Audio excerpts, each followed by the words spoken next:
Hello class. আচ্ছা, আজকের আমি আগের দিন করেছিলাম থমসনের পাম্প পুডিং মডেল। সেখানে আমি কি বলেছিলাম, সেখানে বলেছিলাম যে পাম্প পুডিং বা যেটাকে ওয়াটারমেলন মডেল বলতে পারো, সেখানে কি বলেছিলাম যে যদি একটা তরমুজকে তুমি যদি কাটো, তাহলে তরমুজের যে লাল অংশটা সেটা কি, সেটা হচ্ছে কি অ্যাটমের মধ্যে, সেটা কি, সেটা হচ্ছে প্রোটন মানে পজিটিভ চার্জের অংশ। আর তরমুজের যে বীজগুলো আছে, কালো কালো বীজগুলো, সেগুলো কি, সেগুলো হচ্ছে ইলেকট্রন, যেগুলো পজিটিভ চার্জের মধ্যে, পজিটিভ চার্জের বলয়ের মধ্যে সেগুলো ছড়ানো আছে।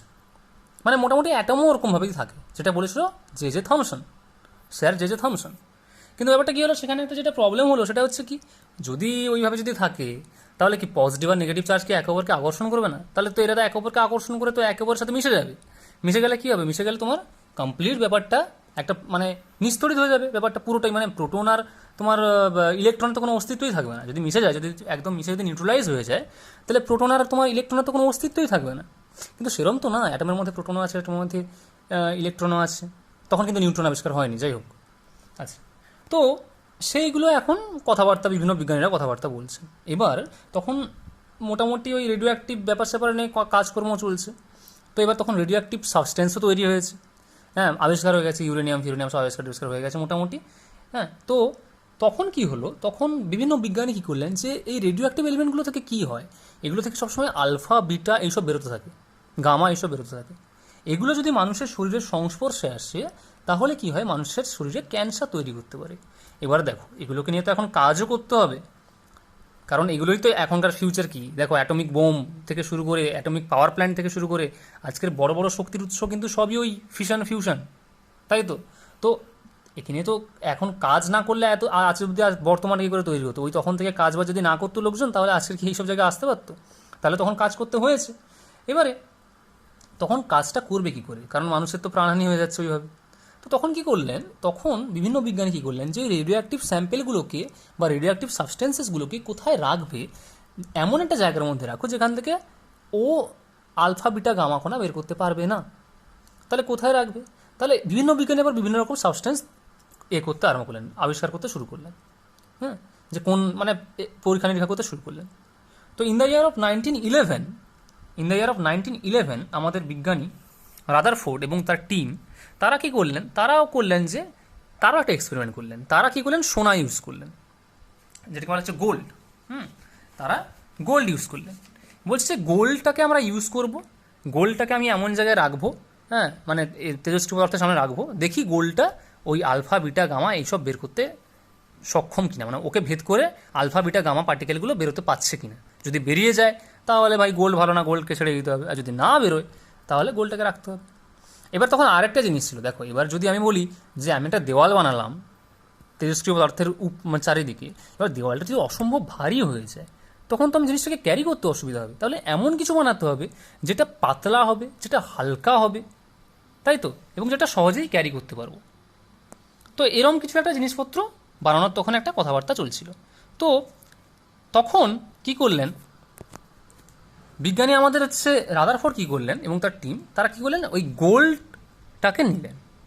মোটামুটি তারা ওই গোল্ড যে ফয়েলটা নিয়েছিলেন, সেই গোল্ড ফয়েলটা মোটামুটি তারা নিলেন বেসটা বা তার থিকনেসটা নিলেন মোটামুটি 0.004। এই যে ছবিটা দেখতে পাচ্ছ, আচ্ছা এটা গোল্ড না, এটাকে গোল্ড বলছি না, এই যে এইটা গোল্ড, ইয়েলোটা আমি এখানে ইয়েলো মার্ক করে দিই একটা। এই যে ইয়েলোটা হচ্ছে গোল্ড। এই যে ইয়েলো পাত্রা আছে, এটা হচ্ছে গোল্ড পাত্র। ঠিক আছে, তিনি তার থিকনেসটা নিয়েছিলেন 0.0004 মিলিমিটার। ঠিক আছে, যে এটার উপরে তিনি আলফা পার্টিকেল ছাড়বেন, সেখান থেকে দেখবেন যে ভেদ করতে পারছে কি পারছে না, সেটা পরে ঘটনা। আচ্ছা, আগে জানি আলফা পার্টিকেল জিনিসটা কি। দেখো, alpha particle is nothing but helium plus plus ion, অর্থাৎ আলফা পার্টিকেলটা হচ্ছে কিন্তু পজিটিভ, বা তুমি বলতে পারো হিলিয়াম-24। কিন্তু এই হিলিয়াম-24 বললে কিন্তু হবে না, হিলিয়াম-24 নিউক্লাই বলতে হবে। কারণ হিলিয়ামের মধ্যে যদি আমি হিলিয়াম-24 বলে দিই নর্মাল, যে আলফা পার্টিকেল মানে হচ্ছে হিলিয়াম অ্যাটম। দেখো হিলিয়াম অ্যাটমে কি, তুমি যদি প্রোটন নিউট্রন ভাগ করো, ইলেকট্রন ভাগ করো, তাহলে দেখো দুটো প্রোটন, দুটো ইলেকট্রন আর দুটো নিউট্রন। কিন্তু আলফা পার্টিকেলে কোনো ইলেকট্রন থাকে না, alpha particle is only positively charged. তার মানে হিলিয়াম-24 তুমি যদি নিউক্লাই বলো, ইটস ওকে, এটা আলফা পার্টিকেল। বা হিলিয়াম প্লাস প্লাস বললেও ওটা আলফা পার্টিকেল। কিন্তু বলতে পারবে না যে আলফা পার্টিকেল মানে হিলিয়াম অ্যাটম, তুমি বলবে যে হিলিয়াম নিউক্লাই, যেখানে নিউক্লাইটার সংকেত রাখি 24, যেখানে দুটো প্রোটন এবং দুটো নিউট্রন আছে। কিন্তু কোনো আমার ইলেকট্রন নেই, তাহলে লিখে দিই এটা no electrons. Is that clear? আচ্ছা, এবার আলফা পার্টিকেলের স্পিডটা দেখি যে আলফা পার্টিকেল কতটা বেগে মুভ করতে পারে। বলছে আলফা পার্টিকেল মুভ করে 10% স্পিড অফ লাইট, মানে লাইটের বেগের 10% বেগে আলফা পার্টিকেল মুভ করে।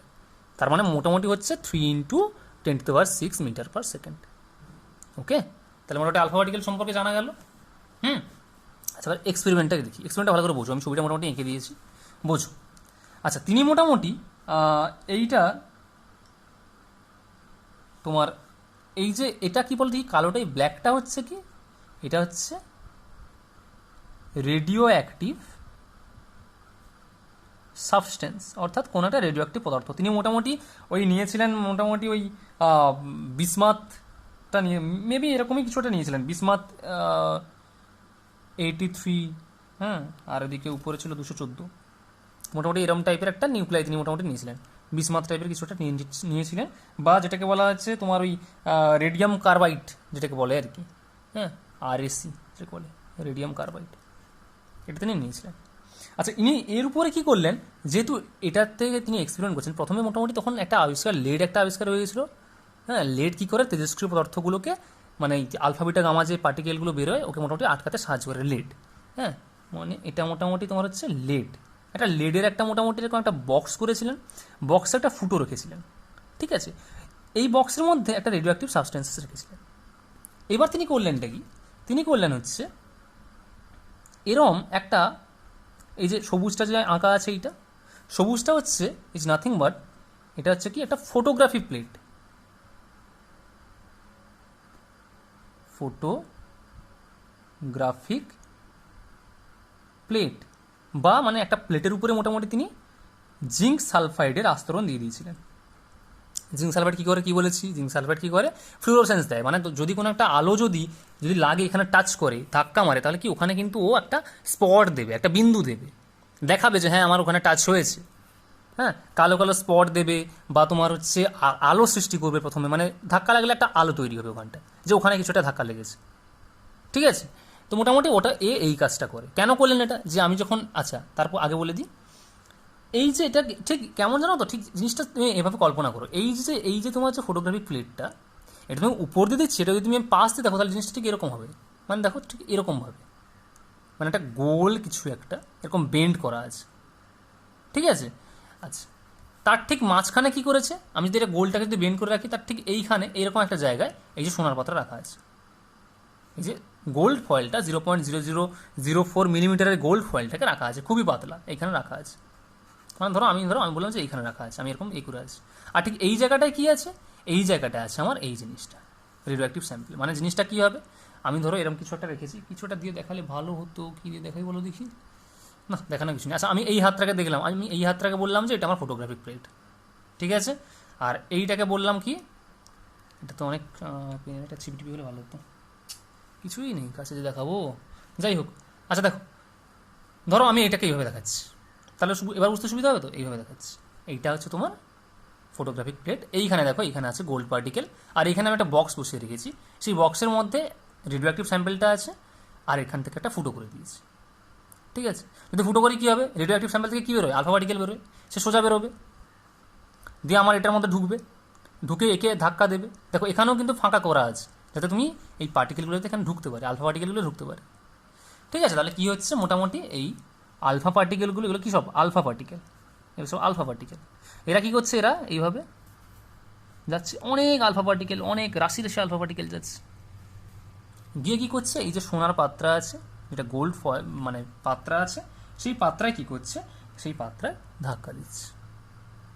এটাই ছিল তার পরীক্ষা। এবার তিনি অবজারভেশন কী পেলেন, দেখি কি তিনি অবজারভেশন পাচ্ছেন। আচ্ছা, প্রথমে বলতে হবে যে গোল্ড ফয়েলটা নিলেন কেন, গোল্ড ফয়েলটা কী বলো দেখি, গোল্ড যদি কেউ জিজ্ঞাসা করছে গোল্ড ফয়েল নিয়েছো কেন, মানে নিয়েছিলেন কেন, বলবে যে গোল্ডটা হচ্ছে মানে খুবই ডাকটাইল আর মিলিয়েবল, হ্যাঁ, মানে খুবই মিলিয়েবল আর ডাকটাইল, ঠিক আছে, যথেষ্ট মিলিয়েবল এবং ডাকটাইল, এই জন্য তিনি গোল্ড ফয়েলটা মোটামুটি তিনি ইউজ করেছিলেন, ঠিক আছে। আচ্ছা, এবার কি হলো, তিনি অবজারভেশন কী পেলেন, এটা তার পরীক্ষা ছিল। এবার তিনি অবজারভেশন কী পেলেন, তাহলে আমি লিখে দিই এখানটায় অবজারভেশন। প্রথম নম্বর অবজারভেশন, তিনি দেখলেন যে যতগুলো মোটামুটি আলফা পার্টিকেল এসছে তার ম্যাক্সিমামই গোল্ড ফয়েলটাকে ভেদ করে বেরিয়ে গেছে। কি করে বুঝলেন? যে দেখছেন যে এই জায়গাটা একটা ব্রাইট স্পট দেখা দিচ্ছে, অনেকটা উজ্জ্বল স্পট দেখা দিচ্ছে এই জায়গাটা। একটা এটাকে বরঞ্চ এইটার দেখে নীলপালি দেখি, একটা ব্রাইট স্পট এখানে দেখা দিচ্ছে, অর্থাৎ আলো এখানে স্ফুলিঙ্গ তৈরি হচ্ছে, খুব শক্তিশালী স্ফুলিঙ্গ, একটা ব্রাইট স্পট দেখা দিচ্ছে। তার মানে কি বুঝতে পারলেন? যে যতগুলো পাঠিয়েছি তার মধ্যে ম্যাক্সিমাম একে ভেদ করে এখানে চলে এসেছে। যদি ভেদ করে না আসতো, তাহলে যদি এখানে আটকে যেত, তাহলে তো এইখানে স্ফুলিঙ্গ তৈরি হতো না। ভেদ করে এসেছে, ধাক্কা খেয়েছে, এই জন্য স্ফুলিঙ্গ তৈরি হয়েছে, তাই তো? এখানে না ব্রাইট স্পট তৈরি হয়েছে। তাহলে তিনি প্রথম নম্বর অবজারভেশন যেটা পেলেন, যে আমি লিখেছি অবজারভেশন নাম্বার 1, বাংলায় তোমাদের বইতে আছে, আমি ইংলিশে লিখে দিচ্ছি, ঠিক আছে? বলছে most of the alpha particle passed straight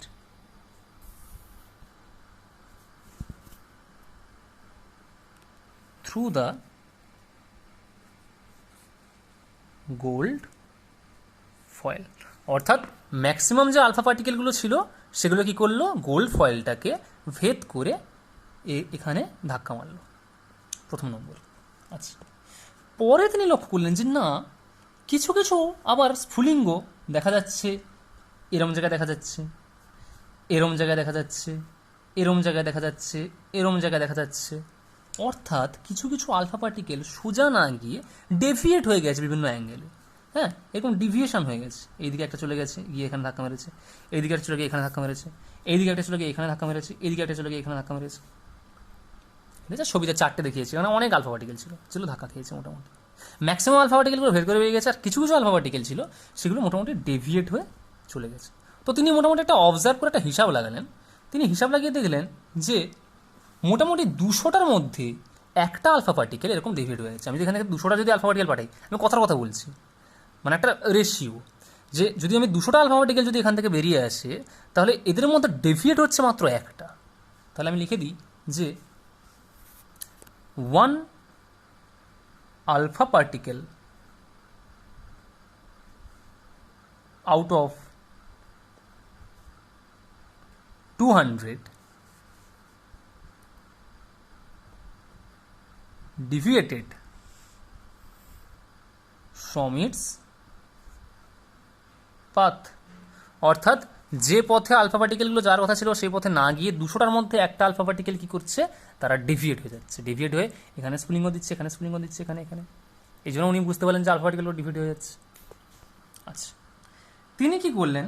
তিনি আরেকটা পেলেন, যে লক্ষ্য করলেন যেটা অদ্ভুত ব্যাপার, যে কিছু কিছু আলফা পার্টিকেল না একদম সোজা ধাক্কা দিয়ে একদম সোজা ফিরে আসছে।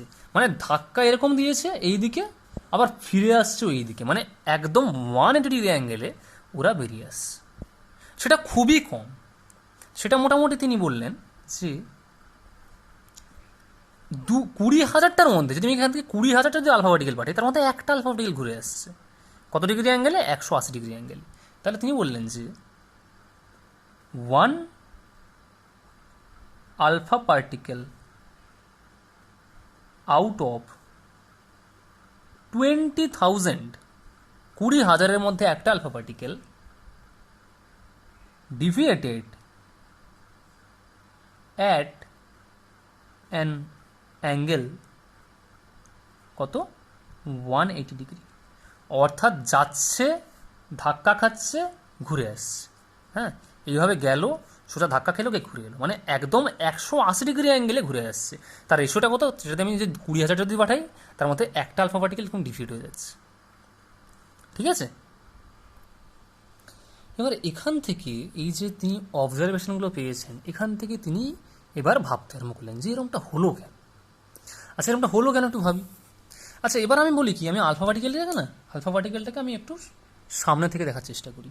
আমি তো আলফা পার্টিকেলটাকে এইভাবে দেখিয়েছি, এবার আমি একদম এর মুখটা দিয়ে দেখার চেষ্টা করবো যে জিনিসটা কী ছিল। আলফা পার্টিকেল বলছি, সরি, গোল্ড যে মানে প্লেটটা আছে, গোল্ড প্লেটটাকে আমি দেখছি, ঠিক আছে? কীভাবে দেখছি?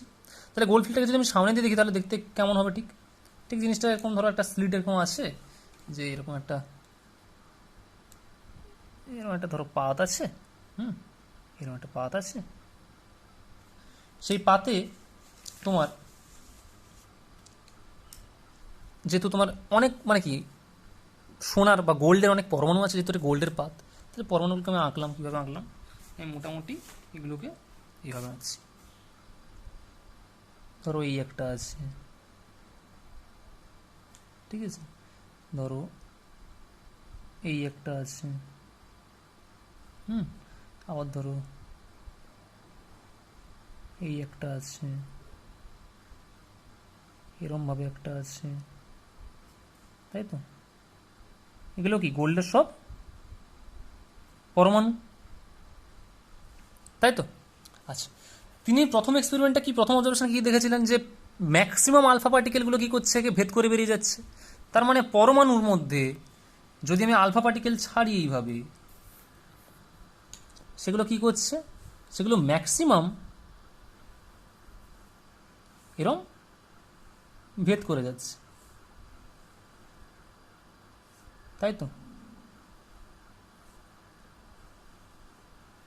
আলফা পার্টিকেলগুলো মোটামুটি তাহলে জিনিসটা দেখতে কেমন হবে? ধরো আমি আলফা পার্টিকেলটাকে এইটাকে আমি সামনে দেখছি, তাই এবারে আমি উপর থেকে ছাড়ছি, এটাকে আমি সাইডে দেখালাম, আমি উপর থেকে আলফা ছাড়ছি, তাহলে ম্যাক্সিমাম ভেদ করে যাচ্ছে মানে কি এরকম চলে যাচ্ছে।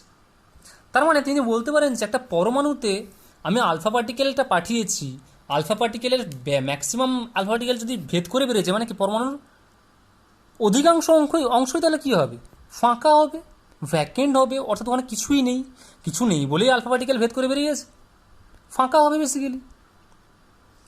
এই জন্য তো আলফা পার্টিকেল সোজা বেরিয়ে গেল, অনেকগুলো আলফা পার্টিকেল দেখো, মানে প্রায় ম্যাক্সিমাম আলফা পার্টিকেল সোজা বেরিয়ে গেছে। তার মানেটা কি? যে পরমাণুর অধিকাংশ অংশ কি ফাঁকা। তাহলে আমি এখান থেকে বলতে পারি 1 নম্বর অবজারভেশন, এই ছবি দেখি আমি আস্তে আস্তে বলছি, ঠিক আছে? এই ছবিটা তোমরা দেখো, আর আমি আস্তে আস্তে এখান থেকে বলছি যে তিনি 1 নম্বর অবজারভেশন তিনি যেটা বলতে পারেন সেটা কি, যে যেটাকে আমি কনক্লুশন বলছি, সে ওনার কনক্লুশন বলে দিই, ওনার কনক্লুশন, অর্থাৎ তিনি কি সিদ্ধান্ত এলেন।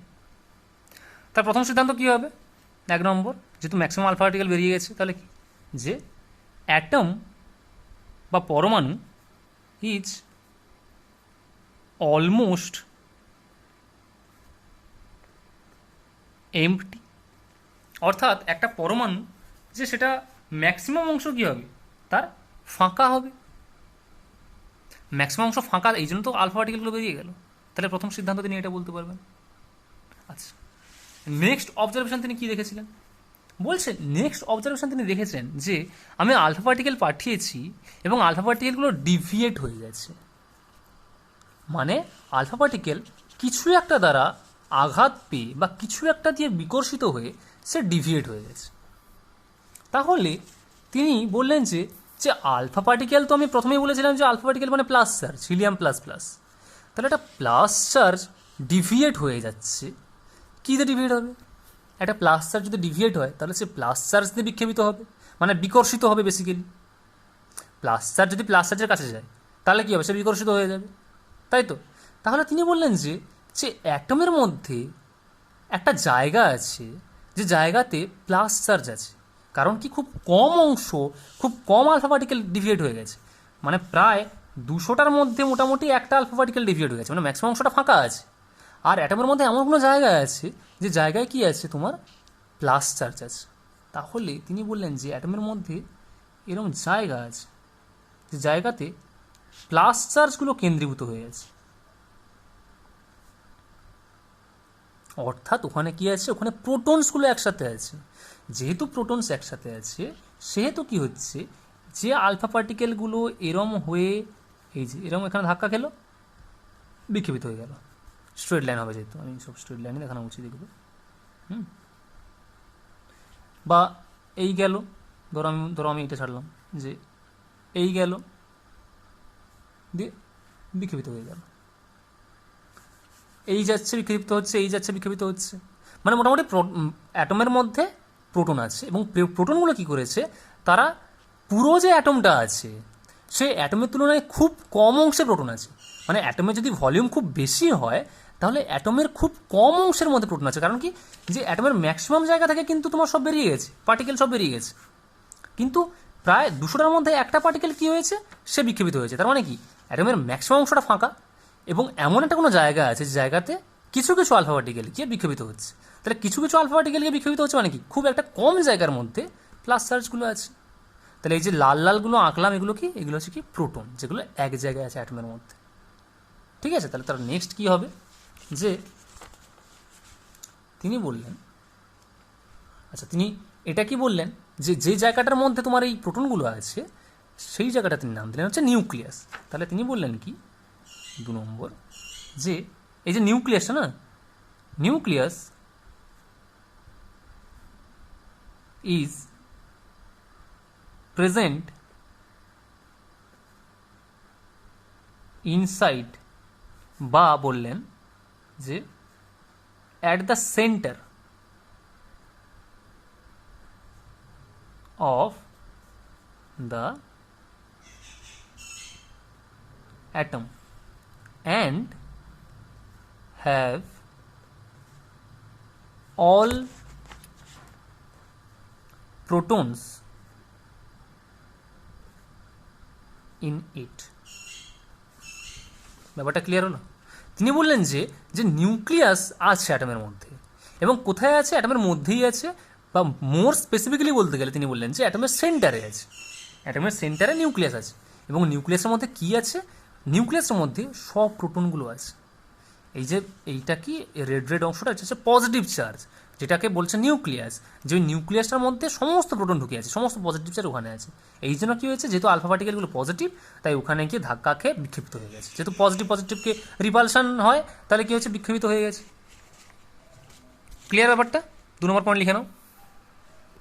আচ্ছা, 3 নম্বর বললেন, তিনি বললেন যে দেখো, আমি দেখেছি প্রায় 20,000টার মধ্যে একটা আলফা পার্টিকেল কিন্তু একদম যে পথে ছাড়ছি সেই পথেই ফিরে আসছি। আরে এটা কি করে সম্ভব? তৈরি বিক্ষেপিত হয়ে গেছে, কিছু একটা হয়ে গেছে, বুঝলাম যে বিকর্ষণ হয়ে সাইড দিয়ে বেরিয়ে গেছে, কিন্তু যদি পুরো যদি ছড়ে আসে তাহলে বাবা কিছু গড়বড় আছে। হিলিয়াম কিন্তু যথেষ্ট ভারী, মানে যদি আমি ধরলাম যে অ্যাটমের মধ্যে কি আছে, প্রোটন আছে, আর অ্যাটমের মধ্যে তখন কিন্তু নিউট্রন আবিষ্কার হয়নি। আগেই বলে রাখি, এটা 1911 ঘটনা, তখন কিন্তু নিউট্রন আবিষ্কার হয়নি, তিনি জানতেনই না যে অ্যাটমের মধ্যে নিউট্রন আছে। তিনি বললেন যে ইলেকট্রন প্রোটন হচ্ছে এরা হিলিয়ামের তুলনায় অত্যন্ত হালকা।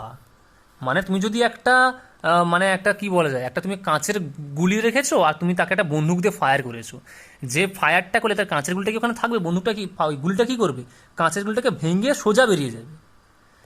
সেরকমই ছিল, মানে তুমি বলতে পারো হিলিয়াম আর ইলেকট্রন প্রোটন, মানে ইলেকট্রন প্রোটন হচ্ছে এতটাই ভর কম, কার তুলনায়, হিলিয়াম মানে তোমার এই আলফা পার্টিকেলের তুলনায় এতটাই তাদের ভর কম, যে যদি একটা আলফা পার্টিকেল যদি তাকে ধাক্কাও মারে কিছু যায় আসবে না, আলফা পার্টিকেল ধাক্কা মারে সোজা বেরিয়ে যাবে।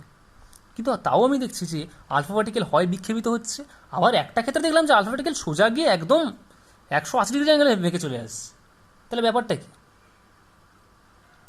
তিনি বললেন যে তাহলে নিশ্চয়ই আলফা পার্টিকেলের থেকে ভারী কিছু একটা, খুবই ভারী কিছু একটা জিনিস আমার পরমাণুর মধ্যে আছে। ঠিক আছে, এবং কি যার ফলে কি আলফা পার্টিকেল সোজা গিয়ে ধাক্কা খেয়ে একদম মানে যেটা ডাইরেক্ট ওখানে যেটা ধাক্কা খাচ্ছে, যে আলফা পার্টিকেলগুলো ডাইরেক্ট ওই জায়গায় ধাক্কা খাচ্ছে, সেগুলো কী করছে, সোজা ফেরত চলে আসছে। এই আলফা পার্টিকেলগুলো কি তাও গিয়ে সাইড দিয়ে বেরিয়ে গেছে, মানে সাইডে ধাক্কা খেয়ে বেরিয়ে গেছে, কিন্তু যেটা ডাইরেক্ট ধাক্কা খাচ্ছে তারা একদম, তাদের একদম 180 ডিগ্রি যে পথে গেল সে পথেই ফিরিয়ে দিচ্ছে। অর্থাৎ তিনি বললেন যে ওটা হচ্ছে নিউক্লিয়াস, নিউক্লিয়াসটার ভর এতটাই বেশি যে সে কী করছে, আলফা পার্টিকেলের থেকে তার ভর এতটাই বেশি, সে কী করছে, পুরো ওই আলফা পার্টিকেলকে 180 ডিগ্রি অ্যাঙ্গেলে ডিফ্লেক্ট করে দিচ্ছে। অর্থাৎ তিনি বললেন যে নিউক্লিয়াস ইজ সো ম্যাসিভ, অর্থাৎ নিউক্লিয়াস হচ্ছে এতটাই ভারী দ্যাট ইট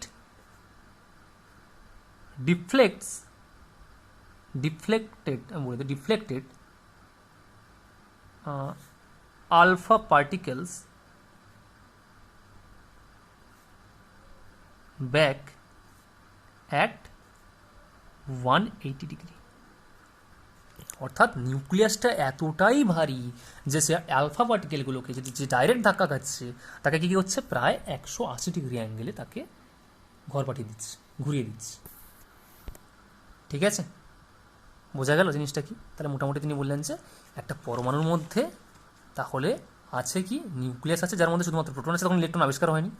নিউক্লিয়াসটা প্রচণ্ড ভারী, আর কি পরমাণুর ম্যাক্সিমাম অংশ হচ্ছে ফাঁকা। ঠিক আছে, পরমাণুর ম্যাক্সিমাম অংশ ফাঁকা। তার লাস্ট নম্বর পয়েন্ট যেটা খুব ইম্পর্টেন্ট, তিনি ইলেকট্রনের কথা তো বলেননি, এখানে তিনি বলে দিয়েছেন ইম্পর্টেন্ট কি। তিনি বলেছেন দেখো আমি প্রোটনের তো অবস্থা ঠিক করে ফেললাম, প্রোটনটা কি আছে, মাঝখানে আছে, তাহলে ইলেকট্রনগুলো কোথায় আছে? তিনি বললেন যে ইলেকট্রন, এই অ্যাটম যে আছে না, এই যে অ্যাটম আছে, এই অ্যাটমের মধ্যে নিউক্লিয়াস আছে, আর ইলেকট্রনগুলো কি করছে, এর চারিদিকে সার্কুলার পথে ঘোরাফেরা করছে। সার্কুলার, এই যে তিনি সার্কুলার পথ বা এই যে তোমার বৃত্তীয় পথটা তিনি কেন বলেছিলেন তারও এক্সপ্লেনেশন আছে। আচ্ছা, আগে আগে লিখে দিই জিনিসটা কি, যে তিনি বললেন 4 নম্বর পয়েন্টে, ইলেকট্রনস রিভলভস, অর্থাৎ ঘুরছে, in closed circular orbits around the nucleus. অর্থাৎ ইলেকট্রনগুলো কী করছে, ইলেকট্রনগুলো বৃত্তীয় কক্ষপথে, হ্যাঁ তারা বৃত্তীয় কক্ষপথে তারা কী করছে, নিউক্লিয়াসের চারদিকে প্রদক্ষিণ করছে। বা খুব যদি বলতে মানে এটা যদি খুব ভালোভাবে বলা যায় যে মানে বলতে পারো যে মানে তোমার এই একটা ইলেকট্রনগুলো কী করছে, ইলেকট্রনগুলো ওই তোমার একে কেন্দ্র করে, নিউক্লিয়াসকে কেন্দ্র করে একটা সমবৃত্তীয় বলতে পারো যে সমকেন্দ্রিক বৃত্তাকার কক্ষপথ, মানে তার কেন্দ্র কিন্তু একটা, দিয়ে ওই কেন্দ্রের চারিদিকেই ঘুরছে। ঠিক আছে, এই কেন্দ্রের চারিদিকেই তারা ঘোরাফেরা করছে। আচ্ছা, রাদারফোর্ডের এই যে মডেলটা আছে না, মানে তিনি যেটা বললেন, এটা তিনি সৌরজগতের সঙ্গেও তুলনা করে দেখেছিলেন। মানে কি, সূর্যের চারিদিকে যেমন পৃথিবীরা যেমন ঘোরাফেরা করছে, তিনি সেম জিনিসটা বললেন যে নিউক্লিয়াসের চারিদিকে কী করছে, ইলেকট্রনগুলো এরকম বৃত্তাকার কক্ষপথে ঘোরাফেরা করছে। আচ্ছা, তিনি বৃত্তাকার কেন বললেন? কী দরকার ছিল বৃত্তাকার কক্ষপথ বলার, বা তিনি এটা কেন ভাবলেন? তিনি তো বলতে পারতেন যে হ্যাঁ মাঝখানে আমার প্রোটনগুলো আছে এক জায়গায় আছে আর ইলেকট্রনগুলো এখানে এখানে এখানে ছড়িয়ে ছড়িয়ে আছে, বলতে পারতেন। এই যে বৃত্তাকার কক্ষপথে ঘোরার ব্যাপারটা কেন বললেন? তিনি একটা জিনিস ভাবলেন, তিনি ভাবলেন যে আমি যদি বলে দিই যে আমার একটা এরকম অ্যাটম আছে, সেই অ্যাটমের আমার মাঝখানে আছে তোমার ওই নিউক্লিয়াস আছে, আর কি তার চারিদিকে ইলেকট্রনগুলো এইভাবে ছড়িয়ে ছিটিয়ে আছে, একটা দুটো তিনটে চারটে এরকম ছড়িয়ে ছিটিয়ে আছে, তাহলে হবেটা কি? একটা জিনিস মাথায় রাখো, ইলেকট্রন কি নেগেটিভ চার্জ, প্রোটন কি পজিটিভ চার্জ। তাহলে পজিটিভ চার্জ আর নেগেটিভ চার্জ যদি পাশাপাশি যদি থাকে তাহলে কী হবে, আকর্ষণ হবে। আকর্ষণ হয়ে গেলে এই সমস্ত তোমার যে ইলেকট্রনগুলো কী হবে, সেগুলো সব নিউক্লিয়াসের উপরে গিয়ে পড়ে যাবে। তাহলে কি আর অ্যাটমের অস্তিত্ব থাকবে? অ্যাটমের কোনো অস্তিত্বই থাকবে না। তাহলে যদি ইলেকট্রন আর প্রোটনকে যদি সেপারেট রাখতে হয়, তাদেরকে কী করতে হবে, সার্কুলার অরবিটে ঘুরতে হবে। আচ্ছা, এটা কীভাবে হয় একটু বলে দিই। একটা নেগেটিভ চার্জ আর একটা পজিটিভ চার্জ, এই যে নেগেটিভ চার্জ আর একটা ধরো তো পজিটিভ চার্জ, এই দুটোর মধ্যে কি আকর্ষণ বলে কাজ করে? কি আকর্ষণ বল? স্থির তাড়িতিক আকর্ষণ বল, বা যেটাকে বলা হয় electrostatic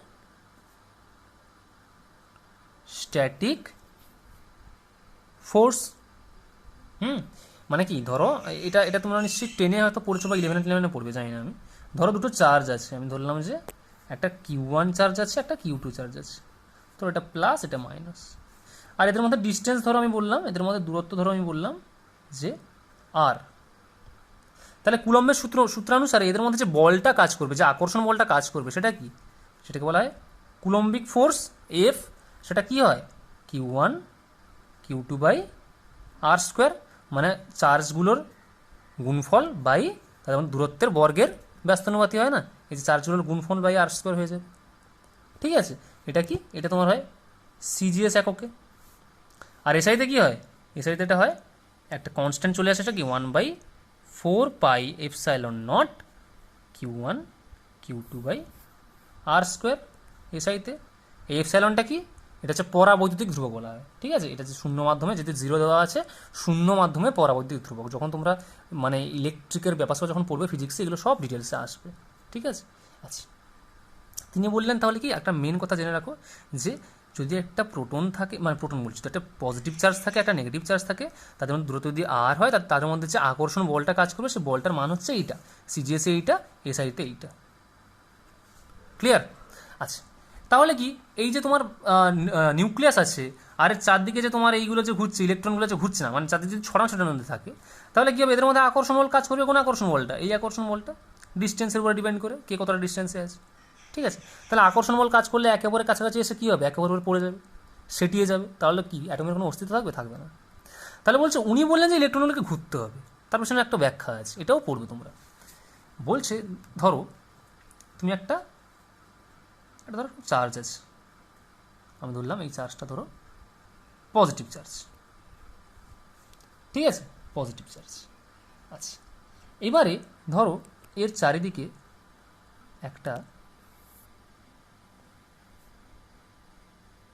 negative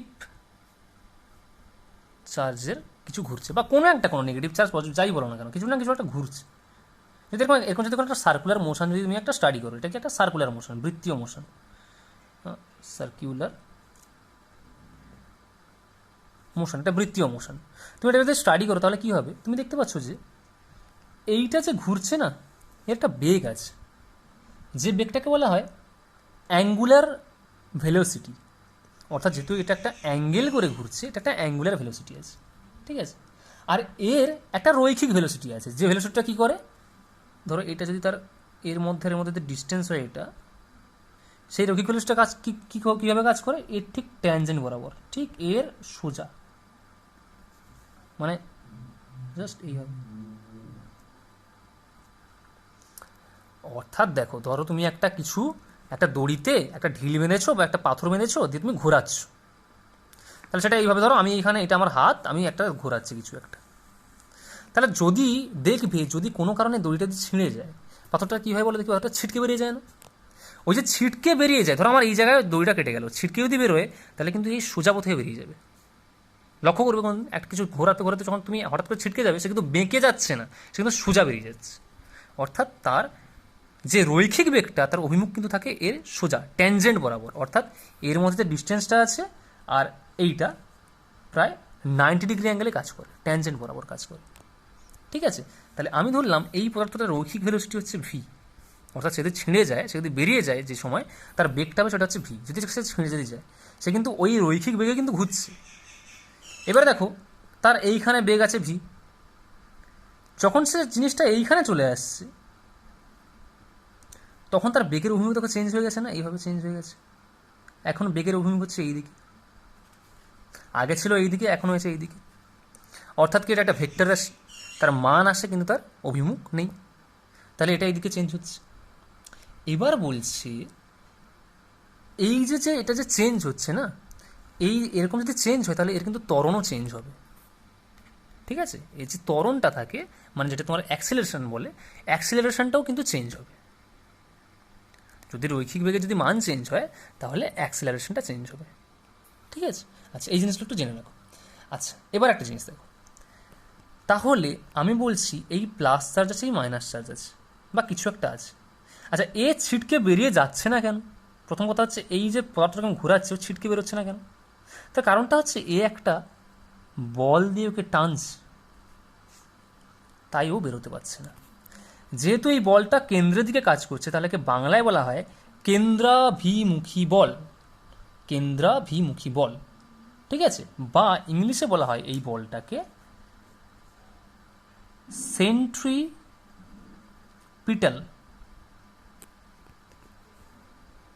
force, centripetal force, ঠিক আছে। এবার আমি যদি এই কথাটা বলি যে ধরো আমার একই রকম, সূর্য পৃথিবীকে টানছে, সূর্য চাঁদকে টানছে, সবাইকে টানছে। যদি টানতো তাহলে বাবা চাঁদ সূর্যের উপরে গিয়ে পড়ে যেত, পৃথিবী সূর্যের উপরে গিয়ে পড়ে যেত, তাহলে পড়েনি কেন? সূর্য তো টানতেই আছে। তার কারণটা হচ্ছে, ওরা যে সার্কুলার অরবিটে ঘুরছে, এর জন্য এই যে ঘুরছে না, এই ঘোরার জন্য এর কাছে একটা শক্তি আছে, যে শক্তিটাকে বলা হচ্ছে সেন্ট্রিফিউগাল ফোর্স। সেই শক্তিটা কীভাবে কাজ করে জানো তো? সেন্ট্রিপিটাল ফোর্স যেদিকে কাজ করে তার ঠিক বিপরীত দিকে একটা ফোর্স কাজ করে, যেটাকে বলা হয় কেন্দ্র বহির্মুখী ফোর্স বা কেন্দ্র বহির্মুখী বল, বা কি বলা হয় সেন্ট্রিফিউগাল ফোর্স। সেন্ট্রিফিউগাল ফোর্স কাজ করে সমস্ত আমাদের পৃথিবী যে ঘুরছে সূর্যের চারিদিকে, পৃথিবীকে সূর্য টানছে সেন্ট্রিপিটাল ফোর্স দিয়ে। আর পৃথিবী যে জন্য তার কক্ষপথে এখনো অব্দি আছে, সূর্যের কাছে চিপকে যায়নি, তার কারণটা হচ্ছে সেন্ট্রিফিউগাল ফোর্স। ও যে ঘুরছে ওর জন্য ওর কাছে একটা শক্তি আছে, সেই শক্তিটা কি সেন্ট্রিফিউগাল ফোর্স। সেটা কি কাজ করে, যেদিকে তোমাকে টানছে বস্তুটা তার ঠিক বিপরীত দিকে কাজ করে। তাই কি হয়, এই ফোর্সটা আর এই ফোর্সটা একদম সেম হয়ে যায়, এক্স্যাক্ট সেম হয়ে যায়। যদি এই ফোর্সটা বেশি হয়, যদি টানে যদি বেশি, তাহলে কি আস্তে আস্তে এর কাছে চলে আসবে। আর যদি এই ফোর্সটা বেশি হয় তাহলে কি এটা ছিঁড়ে বেরিয়ে যাবে। এই জন্য যখন আমি দড়িতে যখন ঘোরাই, একটা সময় যখন ভাববে যে দড়িটা যখন ছিঁড়ে গেছে, তার মানেটা কি, তার মানে তোমার সেন্ট্রিফিউগাল ফোর্সটা বেশি হয়ে গেছে, এই জন্য কি হয়েছে, ও ছিঁড়ে বেরিয়ে গেছে। আর যতক্ষণ ও ঘুরছে এইভাবে ততক্ষণ ভাববে যে সেন্ট্রিফিউগাল ফোর্স আর তোমার সেন্ট্রিপিটাল ফোর্স লেভেলে আছে, সমান আছে। সার্কুলার মোশনটা ক্লিয়ার হলো? আচ্ছা, এবার আমি ঠিক জিনিসটা এর ক্ষেত্রে অ্যাপ্লাই করি, ইলেকট্রন প্রোটনের ক্ষেত্রে অ্যাপ্লাই করি। ধরো এটা আমার প্রোটন, ঠিক আছে, আর এইটা হচ্ছে আমার ইলেকট্রন। তাহলে প্রোটনকে আমি ধরলাম, প্রোটনের মোটামুটি ধরলাম চার্জ ধরলাম Q1, ধরেছি ইলেকট্রনের চার্জ ধরলাম না Q2। তাহলে এদের মধ্যে যে সেন্ট্রিপিটাল ফোর্স, এটা কি ফোর্স বলে দেখি এখন। সেন্ট্রিপিটাল ফোর্সটা হচ্ছে কুলম্বিক অ্যাট্রাকশন, যেটা আমি এখানে লিখেছি, যে টানাটানিটা হচ্ছে যেটা কাছাকাছি এসো, সেটা কি কুলম্বিক অ্যাট্রাকশন, সেটা হচ্ছে এইটা। মানে কি 1/4πε0 Q1 Q2/r²। আর সেন্ট্রিফিউগাল ফোর্সটা কি বলো দেখি। যদি এর ভর যদি স্মল এম হয় আর এ যদি এরকম আর কক্ষপথের ব্যাসার্ধ যদি ঘোরে আর রৈখিক বেগে যদি ভি হয়, তাহলে মনে রাখবে সেন্ট্রিফিউগাল ফোর্সটা হয় mv²/r। ঠিক আছে, সেন্ট্রিফিউগাল ফোর্সটা হয় mv²/r। অর্থাৎ এই ফোর্সটা আর এই ফোর্সটা, অর্থাৎ এদিকে কি কাজ করছে, এদিকে কাজ করছে mv²/r, এদিকে কাজ করছে Q1 Q2/r², 1/4πε0। অর্থাৎ এটা হচ্ছে তোমার কুলম্বিক ফোর্স আর এটা কি হচ্ছে সেন্ট্রিফিউগাল ফোর্স। দুটো ব্যালেন্স হচ্ছে বলে এটা ঘুরছে। অর্থাৎ তিনি এই জিনিসটাই বললেন যে যদি ইলেকট্রনকে এর উপর লাফিয়ে এসে না পড়তে হয়, তাহলে কিন্তু ইলেকট্রনকে মাস্ট একটা সাইক্লিক অরবিটালে বা একটা বৃত্তীয় পথে তাকে কিন্তু ঘুরতে হবেই। এবং সে ঘোরার পেছনে লজিকটা কি, এইটা যে তার সেন্ট্রিফিউগাল ফোর্স আর সেন্ট্রিপিটাল ফোর্সটা সমান হতে হবে। অর্থাৎ তিনি মোটামুটি এরকম একটা ফর্মুলা ডেভেলপ করে দিলেন যে এই জন্যই ইলেকট্রনগুলোকে বাধ্য হয়ে এর চারিদিকে ঘুরতে হবে। তার কারণটা কি, তার কারণ অ্যাটমটাকে থাকার জন্য, অ্যাটমের অস্তিত্ব থাকার জন্য এটাকে ঘুরতেই হবে। যদি না ঘুরতো তাহলে এর উপরে পড়ে যেত, তাহলে অ্যাটম আর হতোই না। ক্লিয়ার? উল্টাই? ঠিক আছে, সব ভালো। মোটামুটি রাদারফোর্ড মোটামুটি আমার এই অবধি মোটামুটি তিনি কথাবার্তা বললেন। এবার যেটা হলো, এই যে রাদারফোর্ড মডেলটা ছিল না, এই মডেলের কিছু ফ্ল পাওয়া গেল, কিছু লিমিটেশন পাওয়া গেল। সেই লিমিটেশনগুলোকে আমাকে আস্তে আস্তে জানতে হবে। রাদারফোর্ডের কিছু কিছু লিমিটেশন পাওয়া গেছিল। তাহলে আমি লিখে দিই যে, বা এই মডেলটা যে কেন কাজ করলো না পরের দিকে, মানে এই মডেলটাও ভুল, বুঝলে তো, সব ভুলভাল কিন্তু শিখছি এখন। তাহলে বলে দিই, এটা হচ্ছে failure of Rutherford model, failure of Rutherford model. আচ্ছা, তখন একজন বিজ্ঞানী এসে গেছিলেন, কিছুদিন পর একটা বিজ্ঞানী এলেন, ঠিক আছে, বিজ্ঞানীর নাম হচ্ছে, আচ্ছা, তো বিজ্ঞানী ম্যাক্সওয়েল কি করলেন, তিনি একটা থিওরি নিয়ে এলেন, ঠিক আছে, যেটাকে আমি বলছি Maxwell's electromagnetic theory. Magnetic theory, ঠিক আছে। আচ্ছা, এটা একটু জেনে নাও। তিনি বললেন কি, ধরো কোনো একটা চার্জ পার্টিকেলকে কেন্দ্র করে যদি আর একটা চার্জ পার্টিকেল সার্কিউলার অরবিটে ঘুরছে, হ্যাঁ সার্কেল যা এঁকেছি আর কি, যাই হোক, ঠিক আছে। আচ্ছা, কোনো আরেকটা চার্জ পার্টিকেল ধরো, সেকে ঘিরে এরকম ঘুরছে, ঠিক আছে, এবং কি এই চার্জ পার্টিকেলে কিন্তু একটা অ্যাক্সিলারেশন আছে, একটা ত্বরণ আছে। তাই এখন একটা ত্বরণযুক্ত কোনো একটা যদি চার্জ পার্টিকেল সে যদি আর একটা চার্জ পার্টিকেলকে কেন্দ্র করে ঘুরতে থাকে, সে কি করবে, সে ঘুরতে ঘুরতে একটা কন্টিনিউয়াস একটা এনার্জি বা রেডিয়েশন সে ছাড়তে থাকবে, অর্থাৎ একটা কন্টিনিউয়াস emission of radiation বা এনার্জি। তাহলে কি হয়েছে, যদি একটা চার্জ পার্টিকেলকে কেন্দ্র করে আর একটা চার্জ পার্টিকেল ঘুরতে থাকে, সে ঘুরতে ঘুরতে কি করবে, ঘুরতে ঘুরতে কন্টিনিউয়াসলি সে এনার্জি রিলিজ করতে থাকবে বা সে তার রেডিয়েশনটাকে রিলিজ করতে থাকবে। আচ্ছা, তিনি মোটামুটি এইটা একটা থিওরি দিয়েছে। তাহলে আমি বলে দিই যে any accelerated charge particle emits radiation and loses energy। অর্থাৎ সে কী করবে, রেডিয়েশন ছাড়তে থাকবে, রেডিয়েশন ছাড়তে ছাড়তে কী হবে, তার এনার্জি কমে যাবে। যত তার মধ্যে শক্তি ছিল সে যদি ছাড়তে থাকে আস্তে আস্তে, তাহলে তার এনার্জি কমে যাবে। মানে ধরো একটা দড়ি টানাটানি খেলা হচ্ছে, কাছি টানাটানি খেলা যেটাকে বলে, ধরো একটা পক্ষ দু পক্ষই টানছে, এও টানছে ও টানছে, ঠিক আছে। এবারে কি হচ্ছে, আস্তে আস্তে কি হচ্ছে, যে পক্ষটা টানছিল আরেকটা পক্ষটা টানছিল, তার আস্তে আস্তে কি হচ্ছে, সে কী করছে, তার শরীর দিয়ে ঘাম টাম বেরিয়ে যাচ্ছে, হ্যাঁ, তার খুব সমস্যা হচ্ছে, তার দেহ দিয়ে হিট ফিট বেরিয়ে যাচ্ছে। মানে ধরো তুমি রেডিয়েশনটা বেরিয়ে যাচ্ছে আস্তে আস্তে, যদি রেডিয়েশন বেরিয়ে যায় আস্তে আস্তে, আর কি তার এনার্জি কমে যাবে। তার এনার্জি কমলে কী হবে, সে আস্তে আস্তে কি দুর্বল হলে কি তাকে কী করবে, টানা সুবিধা হবে। তাহলে এইটাকে তুমি এর দৃষ্টিভঙ্গিতে দেখো। ঠিক রাদারফোর্ড যে মডেলটা দিয়েছিলেন, তিনি কি একই রকম মডেল দিয়েছিলেন না, যে একটা নিউক্লিয়াসকে মানে প্রোটনকে কেন্দ্র করে কি করছে, ইলেকট্রনগুলো ঘুরছে, নিউক্লিয়াসকে কেন্দ্র করে ইলেকট্রন ঘুরছে। আচ্ছা, ইলেকট্রন কীভাবে ঘুরছে, সার্কুলার অরবিটে ঘুরছে। যদি সার্কুলার অরবিটে যদি ইলেকট্রন ঘোরে তাহলে কি হবে, তাহলে ম্যাক্সওয়েলের তত্ত্ব অনুযায়ী কী হবে, তারা কন্টিনিউয়াসলি রেডিয়েশন ছাড়তে থাকবে। তারা যদি কন্টিনিউয়াসলি তারা যদি রেডিয়েশন ছাড়তে থাকে, কী হিসেবে ছাড়তে থাকে, ইলেকট্রোম্যাগনেটিক রেডিয়েশন। এটাকে এই রেডিয়েশনটাকে না, এই রেডিয়েশনটাকে তুমি লিখে রাখো ব্র্যাকেটে, ইলেকট্রোম্যাগনেটিক বা বাংলায় যেটাকে বলা হয় তড়িৎ চুম্বকীয় তরঙ্গ। তিনি তাহলে কি একটা ইলেকট্রন কি সবসময় ইলেকট্রোম্যাগনেটিক রেডিয়েশন ছাড়তে থাকবে। তাহলে ও যদি ইলেকট্রোম্যাগনেটিক রেডিয়েশন যদি সবসময় যদি ছাড়তে থাকে, ইলেকট্রোম্যাগনেটিক রেডিয়েশন, তাহলে কি ওর এনার্জি কমবে, আর যত এনার্জি কমবে ও তত দুর্বল হয়ে যাবে। দুর্বল হলে কি, ও যে স্পিডে ঘুরছিল সেই স্পিডে এখন আর ঘুরতে পারবে না, কারণ কাইনেটিক এনার্জি বা গতিশক্তির সূত্র কি, হাফ এম ভি স্কোয়ার, তাই তো, হাফ এম ভি স্কোয়ার।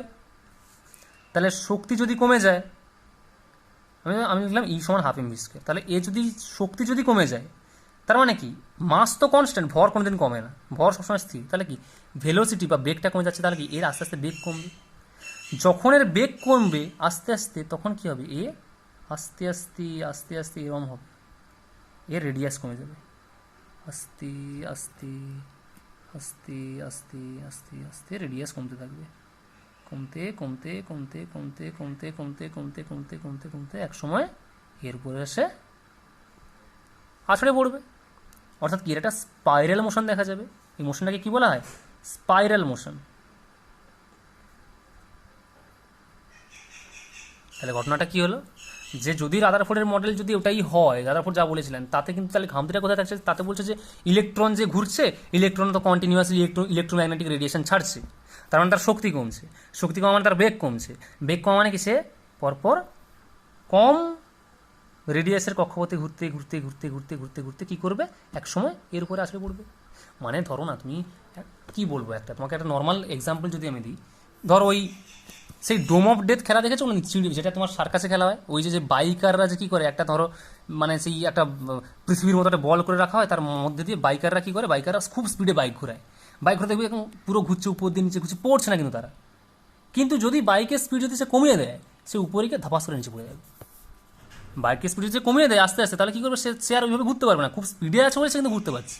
বা ধরো তুমি একটা মার্বেল কেনো, মার্বেলকে নিয়ে এরকম একটা ধরো চোং টাইপের কিছু একটা আছে, চোঙের উপর মার্বেলটাকে একদম জোরে ঘুরিয়ে ছেড়ে দাও, সে ঘুরতে থাকবে ঘুরতে ঘুরতে থাকবে, কতক্ষণ ঘুরতে থাকবে, যতক্ষণ তার শক্তি থাকবে, যতক্ষণ তার বেগ থাকবে, যখন তার কমে যাচ্ছে তখন দেখবে সে আস্তে আস্তে আস্তে ঘুরে ঘুরে ঘুরে ঘুরে ঘুরে পড়ে যাবে আস্তে আস্তে। লাট্টুর মতোই সেম, লাট্টু যতক্ষণ শক্তি আছে তখন লাট্টু ঘুরতে থাকছে, যতক্ষণ লাট্টুর স্পিড কমে যাবে আস্তে আস্তে আস্তে আস্তে বেগ কমে কমে পড়ে যাবে। ঠিক এটাও সেরকম, একদম বাস্তব উদাহরণটা কল্পনা করো, ঠিক আছে? তাহলে আস্তে আস্তে পড়ে, আরও কোনো ভালো উদাহরণ থাকলে ভাবো, ঠিক আছে? ঠিক এরকমই বলছে, একটা চার্জ পার্টিকেল ঘুরতে থাকলে সে কন্টিনিউয়াসলি ইলেকট্রোম্যাগনেটিক রেডিয়েশন এমিট করবে এবং সে আস্তে আস্তে এর উপর পড়ে যাবে। তাহলে রাদারফোর্ডের তথ্য অনুযায়ী আমি যদি রাদারফোর্ডের মডেলটা যদি আমি কনসিডার করি, তাহলে কি ইলেকট্রন আস্তে আস্তে ঘুরতে ঘুরতে ঘুরতে ঘুরতে এর উপর পড়ে যাওয়া উচিত। তাহলে আমি বলবো কি, so electrons will collide with nucleus and যদি নিউক্লিয়াসের উপর ইলেকট্রন পড়ে যায় তাহলে কী হবে, পজিটিভ নেগেটিভ একসাথে মিলেমিশে একাকার হয়ে গেল, তাহলে কি অ্যাটমটা থাকবেই না, and atom will be destroyed. তাহলে যদি তার ফেলিয়ার বা লিমিটেশনের মধ্যে, তাহলে প্রথম পয়েন্টটা আমি কি লিখবো, প্রথম পয়েন্টটা আমি লিখবো এই যে এই এতগুলো জিনিস জানার পর, যে তিনি অ্যাটমের যে স্থায়িত্ব বা স্টেবিলিটি এক্সপ্লেন করতে পারেননি, যে অ্যাটমটা কি আদৌ থাকবে, থাকা তো উচিত না, তার মডেল অনুযায়ী থাকা তো উচিত না, তাহলে সব ইলেকট্রনদের উপর পড়ে যাওয়া উচিত, সার্কুলার ঘুরলেও তারা পড়ে যাওয়া উচিত। তাহলে কি he could not explain the stability of atom, অর্থাৎ তিনি ওই যে পরমাণু আছে তার স্থায়িত্ব তিনি ব্যাখ্যা করতে পারেননি, ঠিক আছে? আচ্ছা, নেক্সট 2 নম্বর বলছে যে তিনি যে মডেল দিয়েছিলেন না, সেই মডেল অনুযায়ী একটা স্পেকট্রাম পাওয়ার কথা ছিল। আচ্ছা, স্পেকট্রাম যারা জানো না আমি সেটা বলে দিই, কি স্পেকট্রাম জিনিসটা, যেটাকে বর্ণালী বলে। বেসিক্যালি কী হয়, ওই একটা প্রিজম নিয়ে তুমি যদি তার উপর যদি একটা তুমি সাদা আলো যদি ফেলো, হ্যাঁ, সে আলোটা কী হয়, সে আলোটা এরকম 7টা রঙে ভেঙে যায় না, 1 2 3 4 5 6 7, এটাকে ভিপজিয়ার বলে, জিয়ার বলে না, ওটাকে কী বলা হয়, বর্ণালী বলা হয় না। তো ওইটাকে, এই বর্ণালীগুলো কি বলা হয়, স্পেকট্রাম বলা হয়, ঠিক আছে? এবারে ধরো তুমি এবার বর্ণালী অনেক ভাবে হয়, সেগুলো পরে আমি ডিসকাস করলে ভালো হয়, যাই হোক, কারণ আমি আবার বর্ণালী হিসেবে পড়াবো। একটা পয়েন্ট এখানে জাস্ট জেনে রাখো, যে তার যে মডেল ছিল, তিনি ওই মডেল অনুযায়ী কন্টিনিউয়াস স্পেকট্রাম পাওয়ার কথা ছিল, অর্থাৎ নিরবিচ্ছিন্ন বর্ণালী পাওয়ার কথা ছিল। তাহলে কি continuous spectrum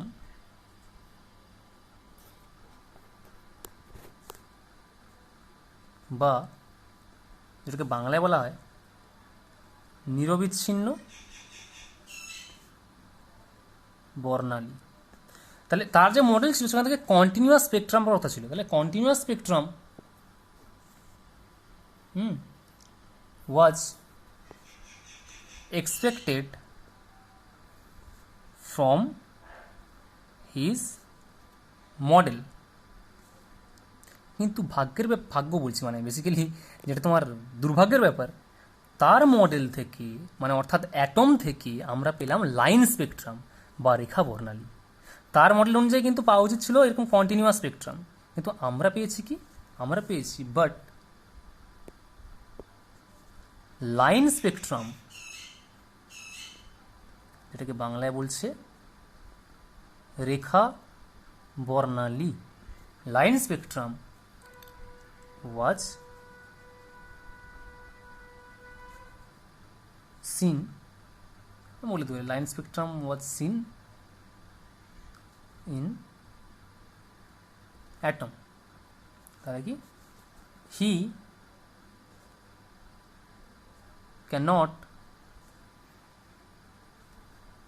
explain the line spectrum of atom.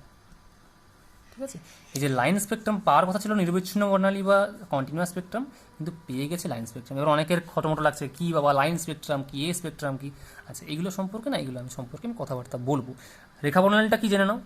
নিরবিচ্ছিন্ন বর্ণালী মানে কি, তুমি সাতটা, যত একটা আলোর মধ্যে যতগুলো আলোতে সে বিভাজিত হতে পারে ততগুলোই পাবো, সেটাকে বলা হচ্ছে নিরবিচ্ছিন্ন বর্ণালী। মানে যেমন সাদার মধ্যে সাতটা রং পাওয়া উচিত, আমি সাতটা রঙই পাবো। কিন্তু রেখা বর্ণালী কি বলা হচ্ছে, যে রেখা বর্ণালী মানে তুমি একটা ধরো এরকম কিছু একটা জিনিসের উপর এরকম আলো পাঠালে,